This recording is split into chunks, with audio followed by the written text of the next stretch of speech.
Hello बच्चों, कैसे हैं आप सब।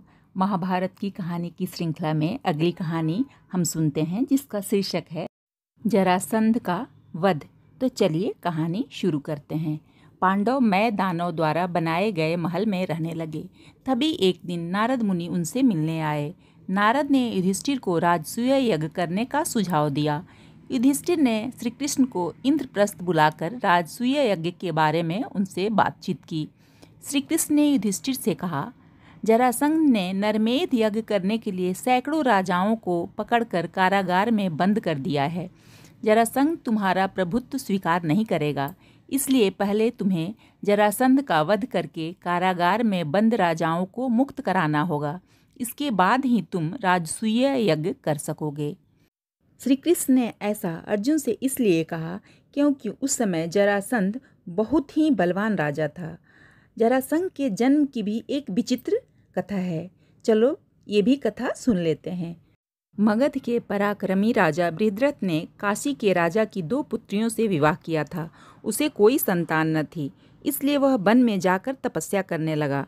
एक दिन कौशिक मुनि ने बृहद्रथ को एक आम देते हुए कहा, यह आम अपनी पत्नी को खिला देना, इसे खाने से उसे अवश्य ही पुत्र होगा।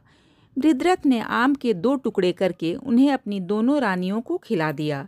कुछ समय के बाद बृहद्रथ की दोनों रानियों ने एक एक पुत्र को जन्म दिया। इन पुत्रों के शरीर आधे आधे थे। राजा ने इन दोनों कुरूप बच्चों को एक कपड़े में बंधवाकर कूड़े के ढेर पर फेंकवा दिया। जरा नाम की एक राक्षसी ने मांस की लालच में उस पोटली को उठा लिया। उसके छूते ही दोनों आधे आधे बच्चे एक दूसरे से जुड़ गए और एक पूरा और सुंदर बच्चा बन गया। जरा राक्षसी सुंदर स्त्री का रूप धारण करके राजा के पास गई और उसने वह बच्चा राजा को सौंप दिया। जरा राक्षसी ने उस बच्चे के 2 आधे आधे शरीरों को जोड़कर एक पूरे बच्चे का आकार दिया था, इसलिए यह बालक जरा के नाम से जरासंध कहलाया। बड़ा होकर जरासंध बहुत शक्तिशाली राजा बना। युधिष्ठिर की अनुमति से श्री कृष्ण, भीम और अर्जुन ब्राह्मणों के वेश में जरासंध की राजधानी में पहुँचे। जरासंध ने उनका स्वागत किया और उनसे अपने यहाँ आने का कारण पूछा।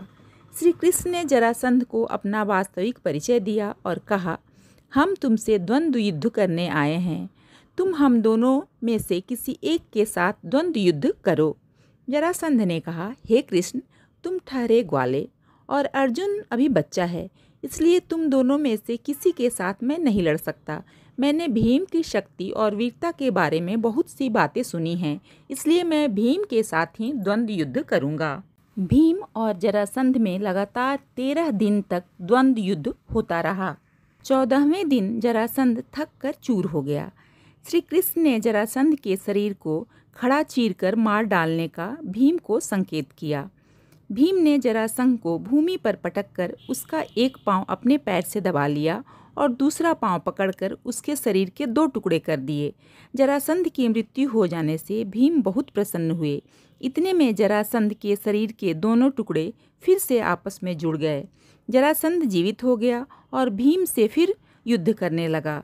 यह देखकर भीम असमंजस में पड़ गए। उन्होंने श्री कृष्ण की ओर देखा। श्री कृष्ण ने एक पत्ता उठाया और उसे बीच से चीरकर दोनों हिस्सों को 2 अलग अलग दिशाओं में फेंक दिया। भीम श्री कृष्ण का संकेत समझ गए। उन्होंने जरासंध के शरीर को चीरकर दोनों हिस्सों को अलग अलग दिशाओं में फेंक दिया। इससे जरासंध की मृत्यु हो गई।